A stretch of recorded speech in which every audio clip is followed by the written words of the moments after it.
कुछ मंथ्स में India China को पीछे छोड़ने वाला है पॉपुलेशन के मामले में। इसका मतलब यह है कि कुछ मंथ में इंडिया वर्ल्ड की सबसे ज्यादा पॉपुलेटेड कंट्री हो जाएगी।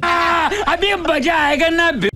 अब ये कोई प्राउड की बात नहीं है, बिकॉज ऑलरेडी इंडिया में बहुत ज्यादा कंपटीशन है, चाहे वो एंट्रेंस एग्जाम हो गया किसी यूनिवर्सिटी का, या गवर्नमेंट जॉब हो गया, या फिर प्राइवेट जॉब वैकेंसी हो गई। हर फील्ड में कंपटीशन बहुत ज्यादा है और इस राइजिंग पॉपुलेशन का मतलब ये है कि ये कंपटीशन हर फील्ड में बढ़ता ही जाएगा टाइम के साथ साथ। नॉट टू मेंशन इंडिया का जो लैंड एरिया है वो चाइना से 3 टाइम्स कम है।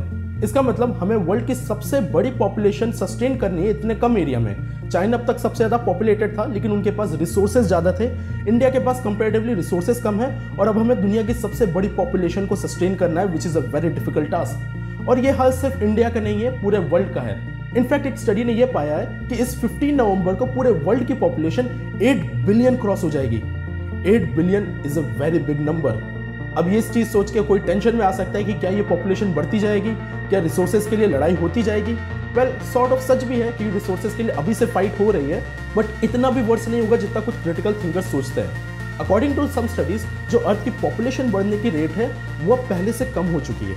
इसका मतलब ये है कि पॉपुलेशन तो बढ़ रही है, बट वो जिस रेट से बढ़ रही थी वो रेट कम हो गई है। और ये पॉपुलेशन 10.4 बिलियन तक बढ़ेगी, जो कि 2085 के अराउंड आएगा, जिसमें अर्थ की पॉपुलेशन अपने पीक पे पहुंच जाएगी और कुछ सालों तक उसमें रहेगी, जिसके बाद वो पॉपुलेशन कम होने लगेगी।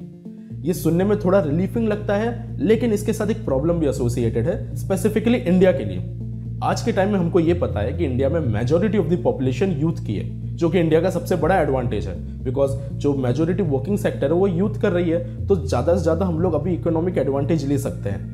बट आज का जो यूथ है वो एक टाइम पे बूढ़ा तो होगा, एंड इसका मतलब ये जो नेक्स्ट जनरेशन आ रही है उसमें यूथ आने की रेट कम हो जाएगी, बिकॉज पॉपुलेशन ग्रोथ रेट कम हो रही है। और जो एजेड लोग रहेंगे, एजेड लोग ज्यादा रहेंगे, तो वो जो कम यूथ रहेगा, कम वर्किंग क्लास रहेगी, उनको ज्यादा लोगों को सस्टेन करना पड़ेगा जो उनके ऊपर डिपेंड करेंगे। ये गवर्नमेंट और हमारे नेशन के लिए, दोनों के लिए डिसएडवांटेजेस होगा। ये सेम हाल हो जाएगा जैसे जापान का है। एक टाइम पे जापान के पास सबसे ज्यादा यूथ थे, लेकिन आज के टाइम पे उनके पास सबसे ज्यादा एजेड पीपल है, जिसकी वजह से उनको सस्टेन करना थोड़ा सा मुश्किल हो गया। कंसिडरिंग इंडिया का इतना बड़ा पॉपुलेशन होगा, ये एक बहुत ही प्रॉब्लमेटिक चीज होने वाला है। तो इसके लिए हम क्या कर सकते हैं?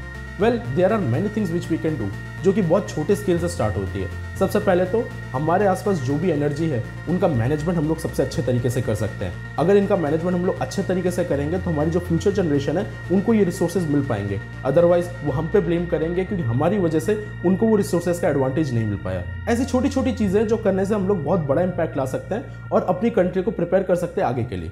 Share this fact.